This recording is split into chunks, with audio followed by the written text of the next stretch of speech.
জীবনের সবচেয়ে বড় আশা জান্নাতে যাওয়া।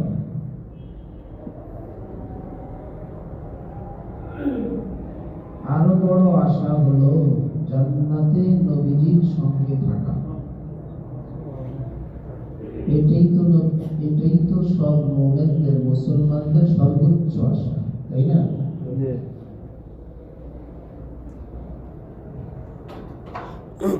এই জন্য সাহাবায়ে কেরাম এই দোয়া করতেন যে আয় আল্লাহ, আপনার নবীর সঙ্গে জান্নাতে থাকতে চাই।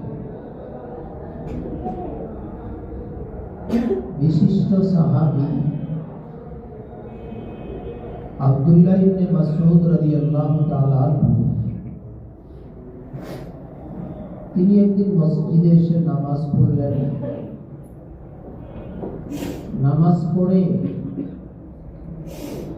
আল্লাহ রাব্বুল আলামিনের প্রশংসা করলেন।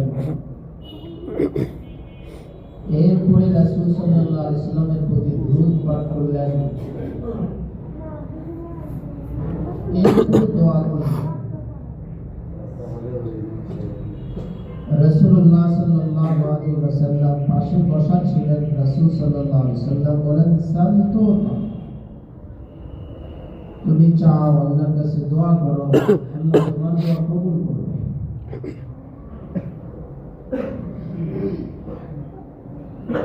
আবু বকর সিদ্দিক রাদিয়াল্লাহু তাআলা আব্দুল্লাহ ইবনে মাসউদকে জিজ্ঞেস করলেন,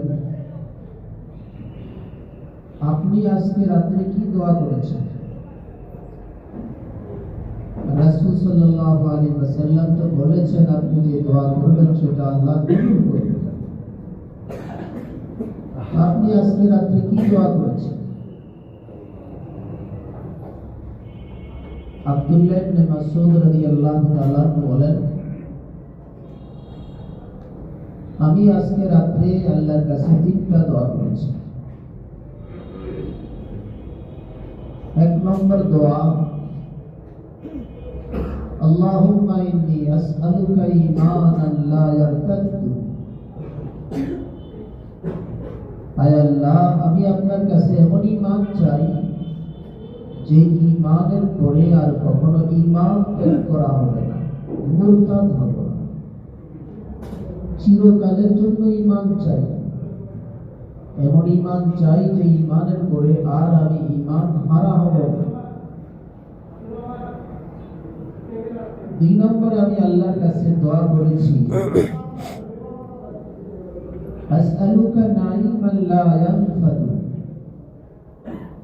আয় আল্লাহ, আমি আপনার কাছে এমন নিয়ামত চাই যে নিয়ামত কখনো শেষ হবে না,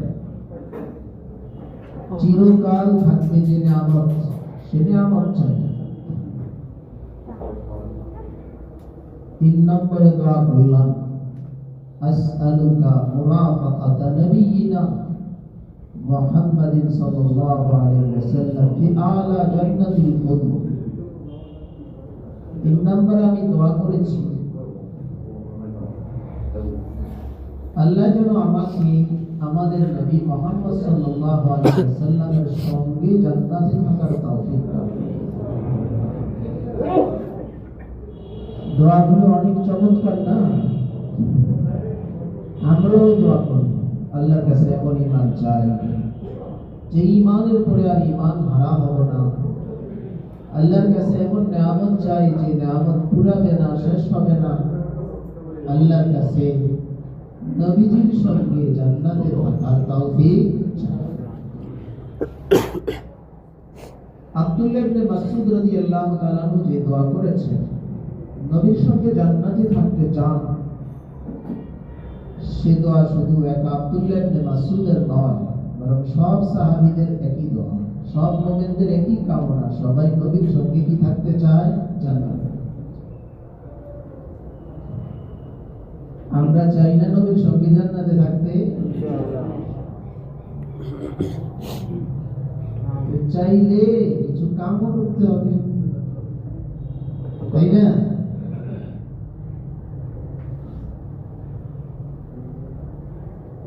নবীর সঙ্গে জান্নাতে থাকা যায়। কোন আমলের বদৌলতে? এমন কিছু আমল আজকে আলোচনা। আমরা আমলের নিয়তে শুনে আমল শুরু করে দিব। আল্লাহ যেন আমাদেরকে নবীর সঙ্গে জান্নাতে থাকার তৌফিক দান করেন।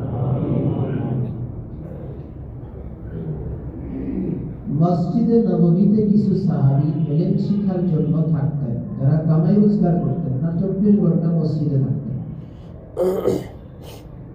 এদেরকে সুফার সাহাবী বলে।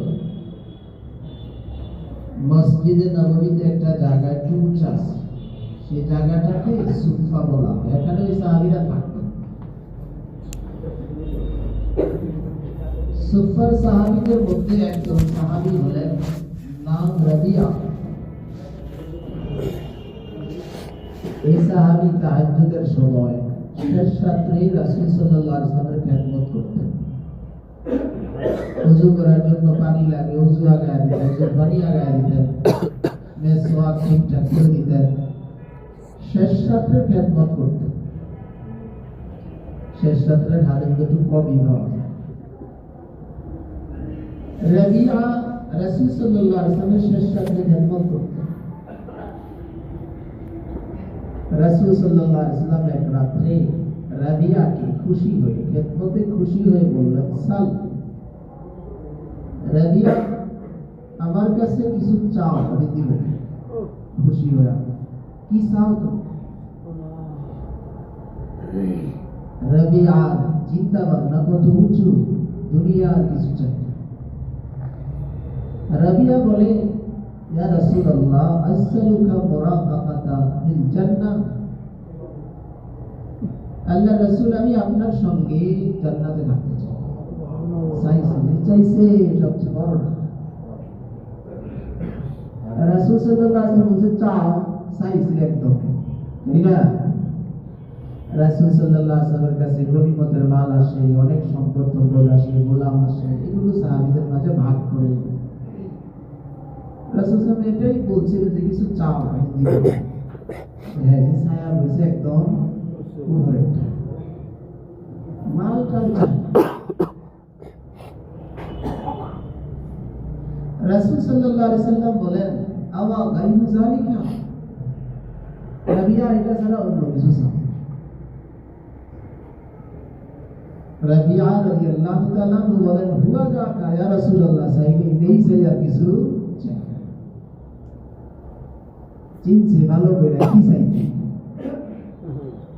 রাসূল সাল্লাল্লাহু আলাইহি ওয়াসাল্লাম বলেন, আইনি আলাইকা বিকাসরাতিস সুজুদ, তুমি আমার কাছে যে জিনিস চাইলা, সেই আশাটা পূরণের জন্য আমাকে সহযোগিতা করতে হবে। সহযোগিতা কি দিয়া করবা? বেশি বেশি সিজদা করে, বেশি বেশি সিজদা করে আমার সহযোগিতা করো। বেশি বেশি সিজদা করে সহযোগিতা অর্থ বেশি বেশি নফল নামাজ পড়ো। ফরজ নামাজগুলো পড়তেই হবে, সুন্নতে মুআক্কাদা পড়তে হবে, ওয়াজিব পড়তে হবে, এর বাইরে নফল পড়ো। জান্নাতের সাধারণ প্রবেশের অনুমতির জন্য বেশি আমল লাগে না। কারো ঈমান ঠিক আছে, কবিরা গুনাহ নাই, ফরজ ওয়াজিব সুন্নত মুআক্কাদাগুলো আদায় করে, তো সেই জান্নাতে যেতে পারবে। সাধারণ জান্নাত। জান্নাতের 100টা স্তর আছে। এই যে উঁচু উঁচু স্তরগুলো আছে, সেই উঁচু স্তরের জান্নাতে কিন্তু ওরাই যাবে যারা বাধ্যতামূলক ইবাদতের বাহিরেও নফল আমল করে। রাসূল সাল্লাল্লাহু আলাইহি ওয়াসাল্লাম একদিন শুভ সংবাদ শোনাইলেন, যারা ইয়াকিনের সাথে লা ইলাহা ইল্লাল্লাহ বলে তারা জান্নাতে যাবে। মানে যাদের ঈমান সঠিক, শিরিক নাই, এরা জান্নাতে যাবে। যারা শুনছে তারা বলে, ইয়া রাসূলুল্লাহ, মানুষদেরকে শুভ সংবাদটা শোনায়া দেন, লা ইলাহা ইল্লাল্লাহ পড়লেই জান্নাতে যাবে। রাসূল বললেন, না, শোনায় না, কারণ সবার এই শুভ সংবাদ হজম হবে না, কারো ডায়রি হয়েছে, মনে করবে আর কোনো আমলের দরকার দাও। মানুষকে ছেড়ে দাও কোন অবস্থায়, আমল করতে থাকো, কারণ জান্নাতের 100টি স্তর আছে। যারা বেশি বেশি আমল করে তারা উচ্চ স্তরে থাকতে পারবে। জান্নাতের উচ্চ স্তরে থাকতে হলে শুধু ফরজ নফল, ফরজ আর ওয়াজিব না, বরং নফল আমলও করতে হবে। নবীরা রাসূল সাল্লাল্লাহু আলাইহি ওয়াসাল্লামের কাছে চাইছেন, আবেদন করছেন, আপনার সঙ্গে জান্নাতে থাকতে চাই। তো নবীজি বললেন, হ্যাঁ, আমার কি করতে হবে? সহযোগিতার জন্য বেশি বেশি নফল।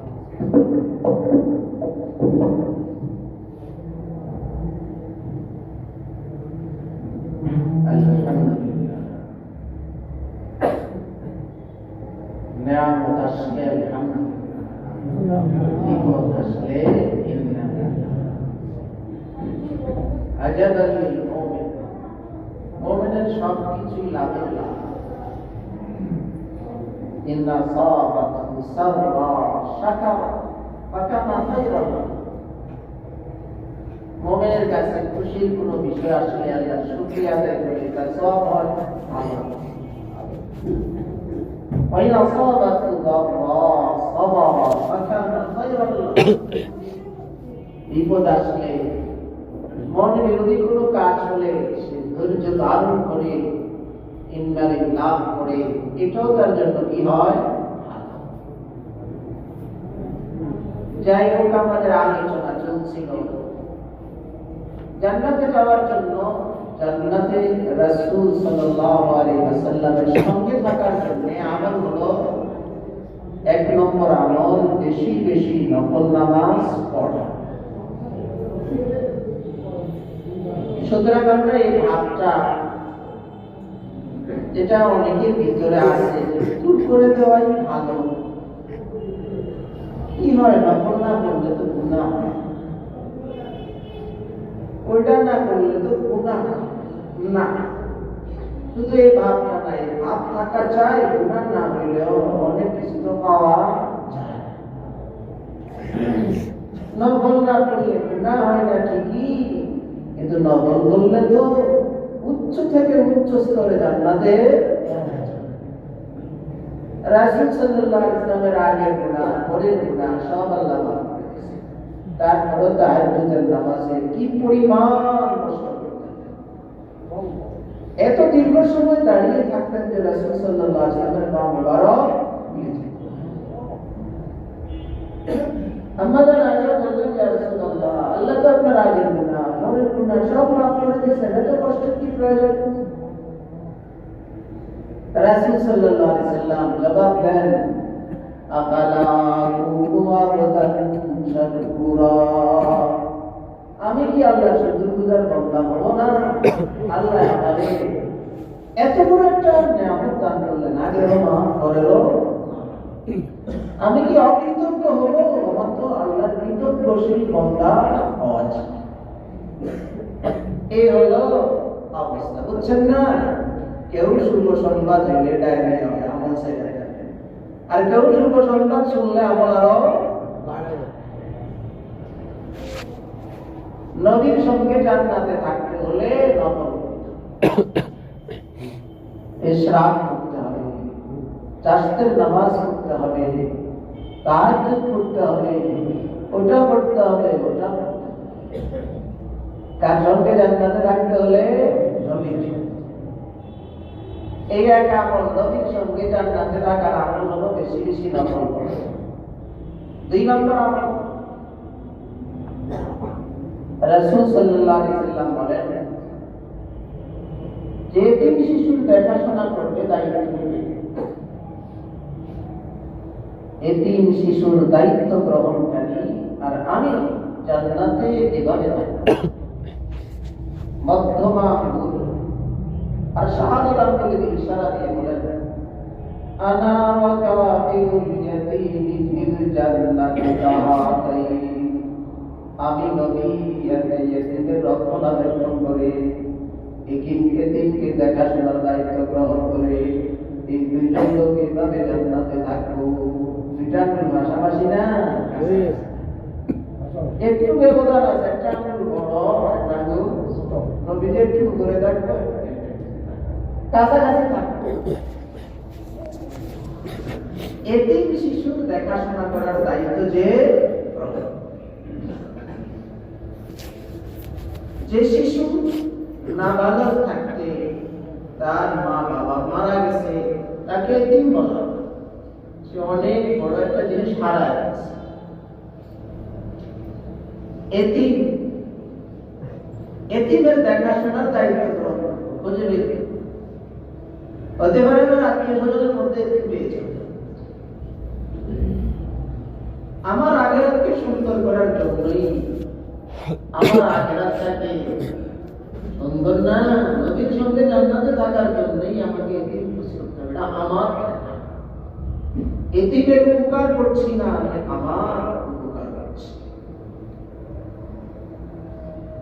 মা বাবা কি জিনিস? আপনি যদি তত্ত্বাবধান করেন সবকিছু, তার শিক্ষা দীক্ষা, খাবার দাবার, চিকিৎসা, পোশাক সবকিছুর দায়িত্ব নিলেন, তারপরও আপনি তাকে মা আর বাবা এনে দিতে পারবেন। মা বাবা না থাকার যে ব্যথা, সেটা ভিন্ন জিনিস। একটা শিশুর সাথে মায়ের সাথে বাবার সাথে যে রক্তের সম্পর্ক, যেটা টান আছে, এটা অন্য যেগুলো কেউ দিতে পারে না। মাঝে মধ্যে শিশুর মধ্যে আবেগ তৈরি হয়, মায়ের কোলে হয়, অন্যরা এসে কোলে নিলে ওর কি প্রয়োজন আছে সব মিটাইলেও তার এটা মিটাইতে পারে না যে তার মা, এরপরও কান্না থামে না। দেখা যায় যে মা এসে কোলে নিলে তার কান্না কি যায়। এতিম শিশুকে আপনি সব দিতে পারবেন, মা বাবা দিতে পারবেন না। সবারই অভিজ্ঞতা আছে টুকটাক, মা বাবা কি টান। আমার মা বাবা আলহামদুলিল্লাহ এখন বেঁচে আছেন, আল্লাহ সুস্থ রাখেন। আমার যখন বিয়ে হয়, নতুন স্ত্রী আসে, তো আমার এক একটু বিষাক্ত প্রায় বিষাক্ত ছিল, ভালো হয়েছে। তো সেই সময় যখন বিসির ব্যথা অনুভব হতো, ঘরের স্ত্রীর সেবা কিন্তু কম দিতে, কিন্তু তারপরও আমার বালিশের পাশে যদি আমার মায়ের না বসতো, আমার কেমন শান্ত লাগতো। এটা হলো সন্তানের সাথে মা বাবার সাথে একটা আলাদা সম্পর্ক। এই একদিন শিশু এটা থেকে মানুষ, পিতার কি মমতা, মায়ের কি মমতা, সেটা আমি দিতে পারবো না। তবে আমি তার দেখাশোনার দায়িত্বটা যদি গ্রহণ করি, তার চোখে পানি আসলে তাকে যদি আমি সহায় করি, আল্লাহ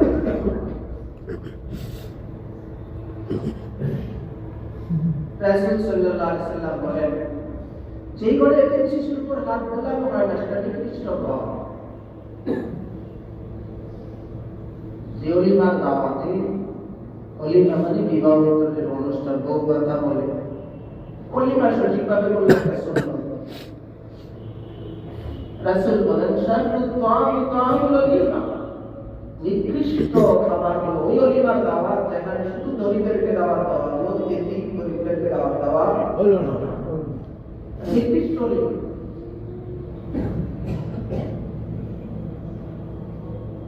আল্লাহ তাআলা বান্দার উপর দয়া করার জন্য বিভিন্ন উপলক্ষ খুঁজেন, এটা একটা উপলক্ষ। সমাজের পিছিয়ে পড়া মানুষ, অসহায় মানুষের উপর কে দরদ দেখায়, মায়া দেখায়। এতিমের উপর যখন মায়া দেখায়, তখন আল্লাহ রহমতের সাগরে জোয়ার আসে। আল্লাহ ভাবেন, দেখো 100 ভাগ রহমতের 1 ভাগ রহমত সারা পৃথিবীর মাখলুকাতের উপর আমি ভাগ করে দিয়েছি। গরু, ছাগল, বাঘ, সাপ, মোরগ, মানুষ, সবাই ভাগ করে। সেই রহমতের একটু ভাগ পাওয়ার কারণে বাঘও তার বাচ্চাকে মায়া মমতা করে, এটা কিছু মুরগি তার বাচ্চাকে মায়া করে, কুকুর তার বাচ্চাকে মায়া করে, মানুষ তো মায়া করে।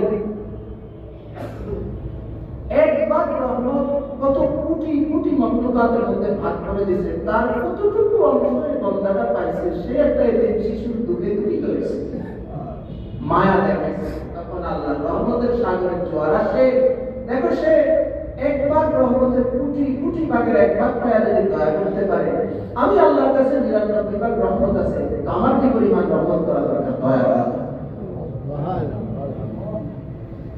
রহমতে বাহানাতে জোয়ার আল্লাহর দয়া ইস্যু খুঁজে কেমনে দয়া করে। ইরহামু মান ফিল আরদি ইয়ারহামকুম মান ফিস সামা, জমিন বাসীর উপর দয়া করো, আসমানে যিনি আছেন তিনি তোমার প্রতি দয়া করবেন। ইন্নামা আর-রাহিমুন ইয়ারহামুহুর রাহমান, যারা মানুষের প্রতি দয়াবান তাদের প্রতি আল্লাহ দয়া করেন। আল্লাহ দয়াকে নিজের দিকে আকৃষ্ট করার জন্য নবীর সঙ্গে জান্নাতে থাকার জন্য আমল এতিম শিশু দেখাশোনার দায়িত্ব গ্রহণ। আমরা নিজ নিজ সামর্থ্য অনুযায়ী এতিম শিশুর দেখাশোনার দায়িত্ব তার ভালো মন্দ প্রশ্ন করার, আমার উপকার, এতিম শিশুর উপকার না, আমার নিজের লাভের জন্য, বিপরীতটা যেন কখনোই না হয়। আর ওর মা নাই, বাবা নাই, ওর ধন সম্পদ গুলো এটা যেন কিছুতেই না। যারা এতিমের মাল লক্ষণ করে, আল্লাহ তাআলা কোরআনে বলেন তারা ফেড়ে মাল ঢুকায় না, জাহান্নামের আগুন। ইন্নাল্লাযীনা ইয়াকুলুনা আমওয়ালাল ইয়াতামা, যারা এতিমের মাল খায়,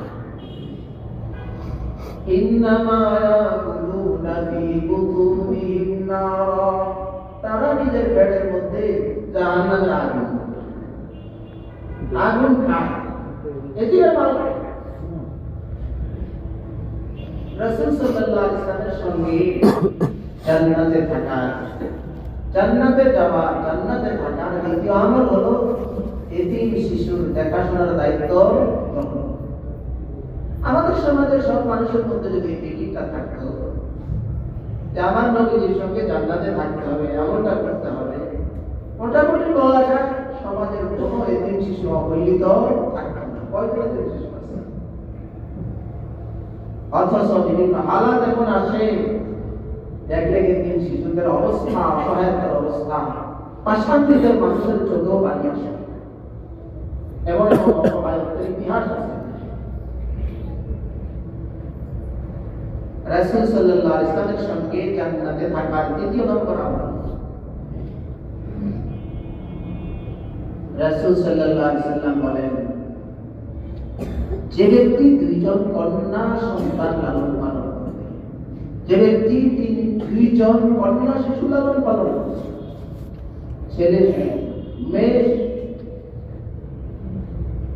তাদেরকে বিবাহ দেওয়া পর্যন্ত, তাদেরকে এক জায়গায় সেভ করে দেওয়া পর্যন্ত, অথবা এদের মারা যাওয়া পর্যন্ত লালন পালন করছে মেয়েদের, রাসূল বলেন দুইজন মেয়ে শিশুকে লালন পালন করবে, ওই লোক আর আমি নবীজি জান্নাতে থাকবে। দুই আয়াতের ইশারা আছে, মান আলা জারিয়াতাইন, মান আলা জারিয়াতাইন কুনতু আনা ওয়া হুয়া ফিল জান্নাতি কাআতাইন, যে ব্যক্তি দুইজন মেয়ে শিশু লালন পালন করবে সে আর আমি নবী এই দুই আঙ্গুল যেমন আছে এভাবে জান্নাতে থাকবে। বর্তমান খোলাসা জান্নাতে আল্লাহ মেয়ে শিশুদেরকে কত মূল্যায়ন ইসলাম না, ছেলে শিশুর ব্যাপারে পুরস্কার দেন। কোন সমাজে রাসূল সাল্লাল্লাহু আলাইহি ওয়াসাল্লাম পুরস্কার ঘোষণা করলেন? যে সমাজে সবচেয়ে বড় কলঙ্কের বিষয়, অপমানের বিষয়, লাঞ্ছনার বিষয় মনে করা হতো মেয়ে শিশু,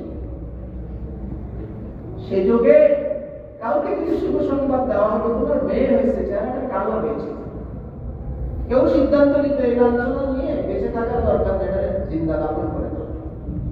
বহু মেয়ে শিশুকে জীবিত দাফন করা হতো।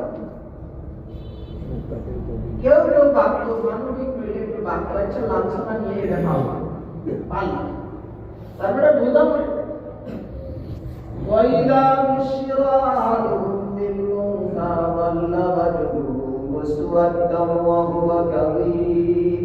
কোরআনে আল্লাহ বলেন কাউকে যদি মেয়ে সন্তানের শুভ সন্তান দেওয়া হতো, চেহারাটা কালো হয়েছে। আল্লাহ মেয়ে শিশুকে সবচেয়ে বড় অপমানের বিষয় মনে করা। ইতিহাসে লেখে দাদিকে বলে দেওয়া হতো, যদি ছেলে শিশুর জন্ম হয় ছেলের দাফন রেখে দিবা, আর মেয়ে শিশু হলে কারো দেখানোর দরকার নেই, তুমি কি করে দিবা, দাত্রীর দায়িত্ব দিয়ে রাখা। মেয়েদেরকে বিবাহ দেওয়ার সময় তাদের পছন্দ অপছন্দের কোনো মূল্যায়ন সে সমাজে ছিল না। অভিভাবক যেখানে যেমনি বিবাহ তেমনি বিবাহ দেওয়ার পর তাদের মোহর দেওয়া হতো না।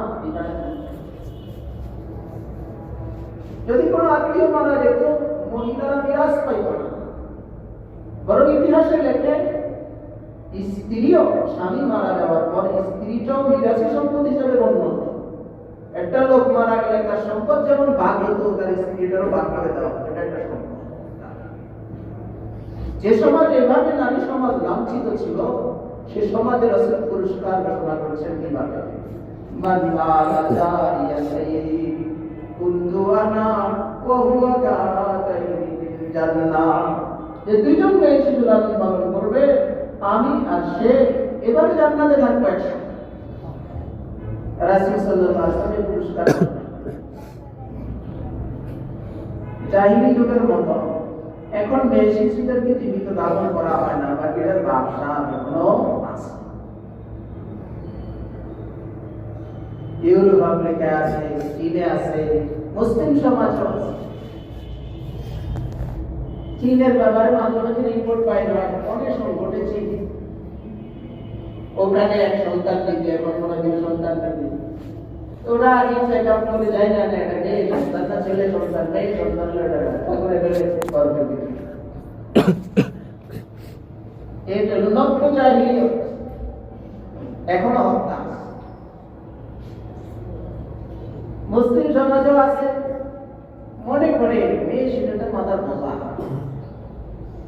কামাই করে আমার ঘরে কিছু আনবে না, আমি লাগে বেলা করে উঠে দেবো, শেষ, এটা কোনো কামাই সেটা খাওয়া। ছেলে শিশুর ব্যাপারে সবাই খুশি, এটা কামাই আমাদের বড় বয়সে খাওয়াই, তবে কয়জন রে খাওয়ায় ডাল লাই জানে, জরিপ চালালে দেখা যাবে কয়জন রে পোলা ভাইনে খাওয়ায়, আর কয়জন মা বাবাই মৃত্যু পর্যন্ত খাওয়ায়। যাই হোক, ভাবে একটা ধারণা ছেলে হলে আমার সম্ভব। বিয়ে বাড়ির অনুষ্ঠানে এটা তো বলার মাইয়া, বলার মায়ের বললার মনে আলাদা, মায়ের মানে হলে ছোড়ো থাকে। আমাদের সমাজের অবস্থা। রাসূল সাল্লাল্লাহু আলাইহি ওয়াসাল্লাম আমাদের চিন্তা ভাবনা পরিবর্তন করে দিচ্ছেন। বোঝা নয়, তোমার সবচেয়ে বড় কামনা বাসনা পূরণের একমাত্র মাধ্যম কন্যা সন্তান। তুমি চাও আমি নবীর সঙ্গে জান্নাতে থাকতে চাও, মেয়ে সন্তানকে বোঝা মনে করো না, মনে করো এটা তো আমার শান্ত হওয়ার, এটারে দিয়ে আমি নবীর সঙ্গে জান্নাতে থাকবো। মেয়ে সন্তানকে ছেলে সন্তান দুইটাকে দুই চোখে, এটার প্রতি একটু বেশি টান, একটু কম টান, একটু খরচ বেশি, একটু কম খরচ দেয়, ছেলের ঠিকঠাক মতো দেবে, খরচ আমাদের প্রতি খেয়াল রাখে না, এজন্য পশ্চিমকালেও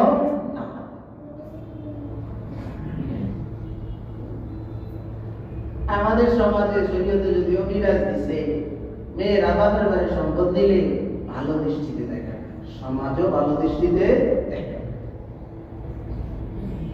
বলে খারাপ দৃষ্টিতে দেখে। কেন মেয়ে নিলে কেন গুনাহ হবে? ছেলে যেমন মা বাবার সন্তান, মেয়েও তো মা বাবারই সন্তান, ছেলে নিলে অপরাধ হয় না, এটা দোষের বিষয় হয় না। মেয়ে বাবার সম্পদ নিলে কেন দোষের হবে? মেয়ে সন্তান বোঝা নয়, আমার আখিরাতকে সুন্দর করার, নবীর সঙ্গে জান্নাতে থাকার মাধ্যম। মান্না আলা জারিয়াতাইনি কুনতু আনা ওয়া হুয়া কাতাইনি ফিল জান্নাহ। যে দুইজন মেয়ে শিশু লালন পালন করবে, আমি আর সে জান্নাতে এভাবে থাকবো। শাহাদাত আঙ্গুলের মধ্যম আঙ্গুলে যেমন কাছাকাছি, আমি এবং সে কাছাকাছি জান্নাতে থাকবো। মেয়ে সন্তানকে লালন পালন করবো, মনে করবো না আমার বেকার যাচ্ছে টাকা, আমার এটা আসল কাজে লাগছে। অনেক সময় দুর্ঘটনা ঘটে, মেয়ের এক জায়গায় বিবাহ দিছে, বিবাহ দেওয়ার পরে আবার মেয়েটা ঘরে ফিরে আসে, তালাক হয়ে গেছে। হয় না এরকম? বিবাহ দেওয়ার আগে যে পরিমাণ পেরেশানি থাকে, বিবাহ দিয়া যদি মেয়ে একটা ঘরে ফিরে আসে, এটা পেরেশানি আর অন্ত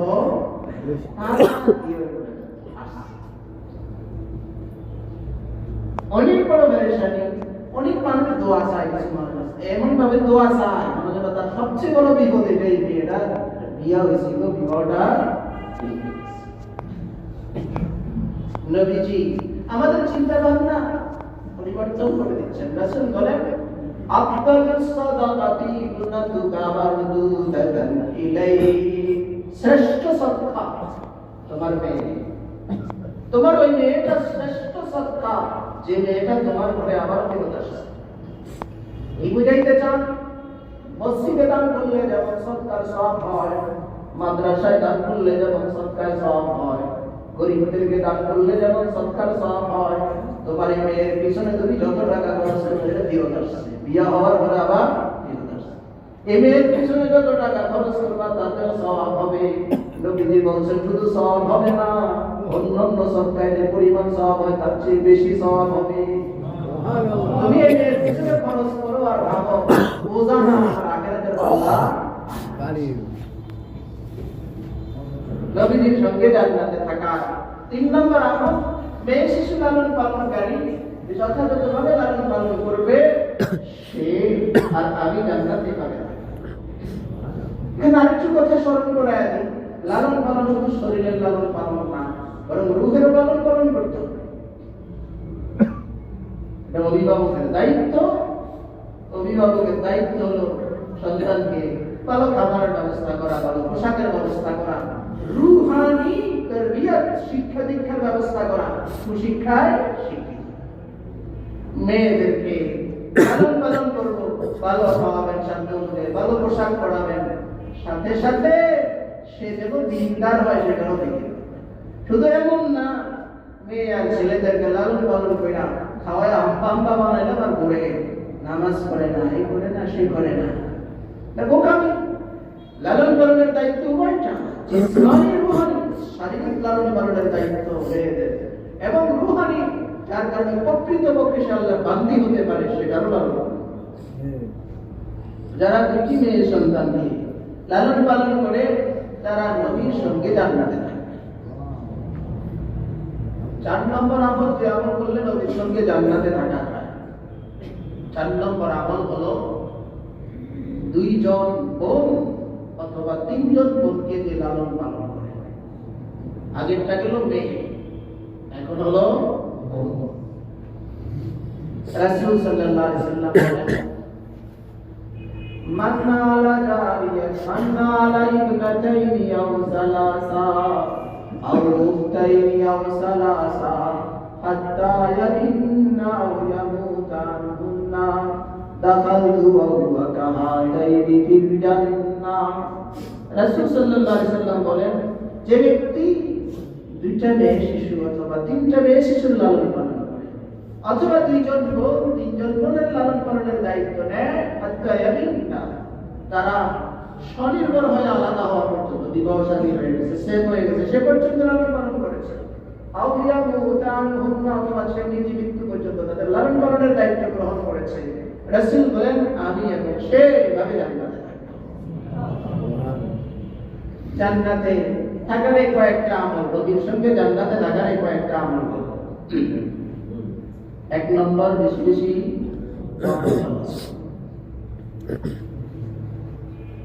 ফরজ কইরা বললাম না, বাদ দিয়া না। আমাদের আবার লোক আছে সারা বছর ফরজ করে না, সবে বরাতে পুরো রাত্রে খালি নকলই করে।